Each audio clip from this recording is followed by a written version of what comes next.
ки шаҳрвандии Русия ки тавассути акди никоҳи қалбакӣ ба даст омадааст ва шумо мигратсиони картара ки работа карден границану рафта мешавад патент кунам. Патент ва регистратсия ҳуҷҷати зарурӣ мебошад. бахшида ба омади моҳи шарифи Рамазон хушхабар аз ширкати дорувори Шифофармо барои шумо. Фитобочка ва ҳиҷома кардан барои шумо ройгон, яъне бепул. Метавонед худро номнавис кунед.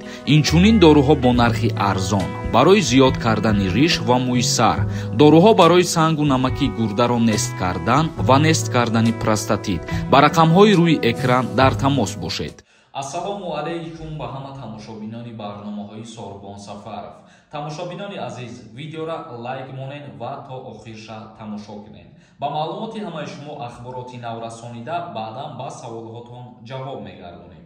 Дар Федератсияи Русия барои издивоҷи қалбакӣ аз шаҳрвандӣ маҳрум намуданашон мумкин аст. Қарори нав дар Федератсияи Русия оиди фиктивни брак. Дар Думаи давлатии Федератсияи Русия даъват карданд ки шаҳрвандии Русия ки тавассути акди никоҳи қалбакӣ ба даст омадааст бекор карда шавад. Яъне бисёре аз шаҳрвандони ҷумҳурии Тоҷикистон барои шаҳрвандии Русияра дастрас кардан ба Россия сафар мекунанд ва бо ягон зани рус ЗАГС мекунанд. И аллакай фиктивни брак ба ҳисоб мехӯрад ва дар амалиётҳо санҷиш мекунанд ки баъди акди никоҳ бастан ана ҳамон зан ва мард дар якҷоягӣ зиндагонӣ накунанд ё ки регистратсияшон дар як ҷо дар қайд набоша, аллакай подозрительно метова ва баъдан даъватшон мекунанд, тафтишота идома метиҳанд, маълум мешавад ки и аллакай фиктивни брак мебошад. Дар ин ҳолат шаҳрвандиро бекор мекунанд. Лоиҳаи қонун дар бораи бекор кардани шаҳрвандӣ аз ҷониби намояндагони маҷлиси қонунгузории вилояти Калуга пешниҳод шудааст. ҳуҷҷат дар пойгоҳи электронии палатаи поёни парлумон ҷойгир аст. Он мафҳумҳои ҳуҷҷатҳои қалбакӣ ё маълумоти бардуруғро мушаххас мекунад ки барои лағви қарор дар бораи гирифтани шаҳрвандии Русия асоснок карда шудааст. Илова бар ин, тибқи ин ташаббус на танҳо бастани акди никоҳи қалбакӣ, балки пешниҳоди шаҳодатномаҳои беэътибор дар бораи донистани забони русӣ, таърихи Русия ва асосҳои қонунгузорӣ низ бояд асос барои лағви шаҳрвандӣ гирифташуда гардида шавад. Яъне ки бисёре аз нафарҳо дар ҳолати гирифтани патент вақте ки имтиҳон меспоранд, бо роҳи пардохт кардани чанд ҳазор рубл ана ҳамон имтиҳоношона мегзаронанд. Дар умум бигирем, агар забони русиям хуб намедонанд ва фарҳангу таърихи Русиярам хуб намедонанд, ана ҳамирам сабаб мешавад ки дар ҳолате ки шумо патентона ба сум мегирен экзаменотона барои гирифтани шаҳрвандии Русия як зарар биёрад. Ҳамчунон беш аз 500 далели додани шаҳодатномаи донистани забони русӣ ба хориҷиёне ки аслан онро намедонанд сабт гардидааст, танҳо дар вилояти Калугаи Русия. Тамошобинони азиз, ин буд як ахбороти нав ба маълумоти ҳамаи шумо расонидем. Оиди дастрас кардани шаҳрвандии Русия. Ба ҳамин хотир дар ҳолати ҳуҷҷатгузориҳо ва дар ҳолати тахт кардани ҳуҷҷатҳо ҳамеша ҳушёр ва зирак бошед ва ҳеҷ гоҳ ҳуҷҷатҳои фалшивӣ накунед, бо роҳи ғайриқонунӣ як чиза ба даст наёред. дар ҳаминҷа ба ҳамаи шумо як чиза тавсия метиҳам. Нафарҳое ки дар Москва ё Московский област қарор доред, агар ҳуҷҷатҳои шумо тамом шуда бошад ва бихоҳед ки ба границаи Қазоқистон сафар кунед, рақамҳое ки дар рӯи экран ҳаст занг бизанед, шуморо ба границаи Қазоқистон мебарад бо нархи арзон ва мошинои бениҳоят хуб. Муъминҷон нависонда: ассалому алайкум, акам мегуфтӣ ты ҳамин хабарҳоро айкиҷо мегирӣ? Як рӯз хабари хуш, як рӯз қонуни нав, як рӯз қарори нав оиди муҳоҷирот дар назар дорам.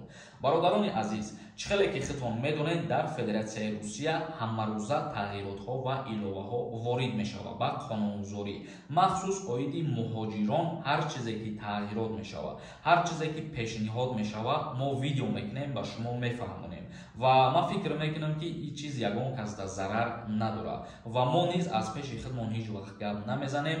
Ҳар чизе ки пешниҳоди шумо мекунем далел ва асос дорад. Ба ҳамин хотир хоҳиш мекунам ки гапҳои дағал нанависонед, дастгирӣ кунед, тамошо кунед. Тамом. Раз 89 нависондай: ассалому алайкум, акаи Сорбон, ман ду фарзанд дорам, гражданини Россияам, ман худам гражданини Тоҷикистонам. Чиро дар назар дорӣ, бародари азиз? Саволи тура ман нафаҳмидам. Хоҳиш мекунам ки савола вақте менависонед, мақсади саволтона хуб нависонед дар онҷо. Одилов нависонда. Ассалому алейкум, акай сорбон регистрация дорум. Работа кардагиям, патент надорум, бақапан штраф мекнан. Дар ҳолате ки мигратсиони картаи работа қати шумо мегарден ё кор мекунен, корам накунен, агар дар Федератсияи Русия гаштгузор кунен бе патент мумкин нестай. Ва шумо мигратсиони картара ки работа карден, уҳдадор мебошен ки ҳатман патент бигирен. А бисёри нафарҳо мегӯянд ки мо кор намекунем, мисол патент гирифтан лозим нестай. Барои кор накардан шумо бояд мигратсиони картара работа қайд накунед. Зарипова нависонда. Ассалому алейкум додарҷон, ма аз соли 2018 патент дорам. Чекҳои пешинамо партом ё дар корам бесан. Илтимос ҷавоб дед. Дар ҳолате ки ҳар сол мегзарад, мисол аз соли 2023 худованд кунад ки ба соли 2024 бирасем соҳу саломат, дар соли 2024 аллакай патенти шумо чекҳои пешсараш лозим намешавад. Раҷабалӣ нависонда. Ассалому алейкум ва раҳматуллоҳи ва баракату. Акай сорбон раҳмат пешакӣ. Патент агар Санкт Петербург бигирӣ, баъдан ба Москва равӣ, продлит кардан мешавад, мефаҳмондӣ. Дар ҳолате ки дар Питерта патент мегирӣ ва ба Москва сафар мекунӣ ва дар Москва кор карданӣ мешавад. Патенти Питерита дар Москва ба кор намеояд. Айнав патент мегирӣ. Бикей Каримов нависонда. Ассалому алейкум, акаҷон мегуфтӣ пули патента дер платит кунем, патент аннулировать мешавад ё ин ки не? Илтимос амира бифаҳмон. Чанд касон мегӯянд ки патенти ти сӯхтагие аллакай. Нафарое ки патентошона пулша дер пардохт мекунанд ва агар шумо бихоҳед ки 100% дилтон пур боша, патенти шумо аннулировать шидагӣ ҳаст ё ин ки не, ман як каса ба шумо тавсия метиҳам, рақамҳое ки дар рӯи экран мебирояд, дар WhatsApp-аш бинависонед, проверка мекунад ки патенти шумо оригинала ё ин ки не. Ё нафарое ки депортация доранд, мехоҳанд проверка кунанд ки кушода шидагӣ ҳаст ё ин ки не, шуморо метавонед бинависед, проверкаи документ мекунанд. Каримов Суҳробшон нависонда. Ака видварения чанд сола мешавад? Ҳамин савол қариб дар ҳамаи видеоҳо пешниҳод мешавад. Ман ҳама рӯза ҷавоб метиҳам. Фикр мекунам бисёри нафарҳо видеоро то охирша тамошо намекунанд ба фикрам. Видварения аз 3 моҳа то 5 солара дар бар мегирад. Моника нависонда. Ассалому алейкум, ман як сол шид официални кор мекунам. Границану рафта мешавад патент кунам. Дар ҳолате ки официални кор мекунед ва трудовой договор дошта бошед, агар бе гузаштани граница метавонед ки патента продлит кунед. Асоев нависонда. Ассалому алейкум бародар Сорбон. Аз банки Золотая корона одам қарздор бошад. Дар байни 7 моҳ гузашта бошад, метавонад ҳозир супорад. Ягон гап нашавад, сроки пардохт барвақт буд шидагӣ. Яъне ки сроки пардохт буд шидагӣ боша, агар ӯ процент хурдан мегирад ҳама рӯза, дар ин 7 моҳ хела пул дар болои ӯ даба бичидагӣ, пула меспорӣ тамом. Аваз нависонда. Ассалому алейкум, акай Сорбон, агар ман 2 моҳ ё ки 3 моҳ прописка накунам, хона барам, визама қилф мекунад.